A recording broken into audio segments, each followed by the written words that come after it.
ഞങ്ങൾക്ക് പൂജാരിയാവാൻ കഴിയുന്നില്ല. ഹിന്ദു സമുദായം ഇടപെടണം. അയ്യപ്പനെ പൂജിക്കാൻ തന്ത്രിക വിദ്യ അറിയുന്ന അവർണ്ണന് കഴിയുമോ? കേരളത്തിൽ കഴിയണം. അല്ലാതെ തുറവൂർ സുരേഷിനെ തന്ത്രിയാക്കണ്ട, TV ബാബുനെയും ആക്കണ്ട. നമ്മുടെ കൂട്ടത്തിൽ നിന്ന് ഒരുത്തനെയാക്കാൻ വരുന്ന 10 കൊല്ലത്തിന് മുമ്പ് കൊണ്ട് നമുക്ക് കഴിയുമോ? ഐക്യം വളരെ ശാസ്ത്രീയമായി രൂപപ്പെടും. ഇതൊക്കെ ആത്മീയ തലത്തിലാണെങ്കിൽ ഭൗതിക തലത്തിൽ അതിനേക്കാൾ വലിയ ദുരന്തമുണ്ട്. കുമ്മനം അവിടെയും കൂടുതൽ പരാമർശിച്ചില്ല. കാരണം ഉദ്ഘാടകൻ എന്ന രൂപത്തിൽ പരിമിതപ്പെടുത്തി. കാലാവസ്ഥ മാറി. ഇദ്ദേഹമടക്കം ഇപ്പോൾ പറയുന്നത് 2ാം ഭൂപരിഷ്കരണം വേണം. ഞങ്ങൾ ആവശ്യപ്പെട്ടു, ഞങ്ങൾ പോരടിച്ചു.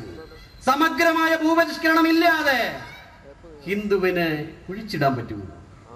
സമഗ്രമായ ഭൂപരിഷ്കരണം ഇല്ലാതെ തന്റെ ഭൗതിക ദേഹം അഗ്നിക്കിരയാക്കാൻ കഴിയുമോ?